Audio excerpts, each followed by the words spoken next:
মক্কার প্রায় 13 বছর যখন দাওয়াতি কাজ করছেন নবী সাল্লাল্লাহু আলাইহি ওয়াসাল্লাম, মানুষ গালি দিচ্ছে, কেউ থুতু নিক্ষেপ করছে, কেউ নামাজরত অবস্থায় মাথার উপরে উটের নাড়িভুড়ি চাপিয়ে দিচ্ছে, কেউ বলছে এই ব্যক্তি জাদুকর, এই ব্যক্তি গণক, এই ব্যক্তি মিথ্যাবাদী, নাউজুবিল্লাহ, এই ব্যক্তি ফারিকুল জামাত বিভক্তকারী, এই ব্যক্তি মাজনুন, পাগল।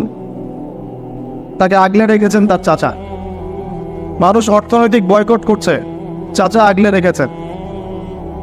3 বছর সমাজ থেকে বহিষ্কার করা হয়েছে, গাছের ছাল পাতা খেয়ে থেকেছেন বনু হাশিম, চাচা আগলে রেখেছেন। চাচা ছোটবেলা থেকে তাকে এত মহব্বত করেছেন, তার ছেলেদেরকে নিয়ে যখন খেতে বসতেন, আমাদের নবী সাল্লাল্লাহু আলাইহি ওয়াসাল্লাম একটু লাজুক ছিলেন, তিনি শোরগোল করতেন না, চুপচাপ খেতেন।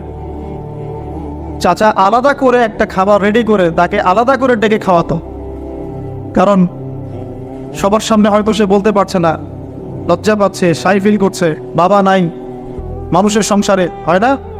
এটা আপনারা হয়তো সবাই বুঝবেন না, আমরা বুঝি। যারা বাবা বা মা ছাড়া বড় হয়েছে অন্যের সংসারে, তারা এগুলো বুঝতে পারে। নবী সাল্লাল্লাহু আলাইহি ওয়াসাল্লাম এতিমদের প্রতি এত রহমদিল কেন ছিলেন? কারণ তিনি তো এতিম অবস্থায় বড় হয়েছে, তিনি তার কষ্টটা বুঝতেন। আর আমরা যদি এখানে যদি কেউ এতিম থাকেন, তিনি বুঝবেন এতিমের সাইকোলজি কেমন, তার চাহিদা কেমন, কষ্ট কেমন।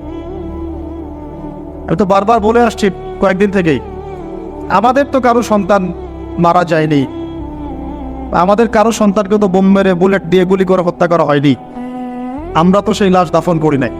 তাহলে আমরা কিভাবে প্যালেস্টাইনের মাজলুম ভাইদের আর্তনাদ আমাদের কান পর্যন্ত পৌঁছাবে? কিভাবে পৌঁছাবে না, পৌঁছালেও কলব পর্যন্ত পৌঁছাবে না।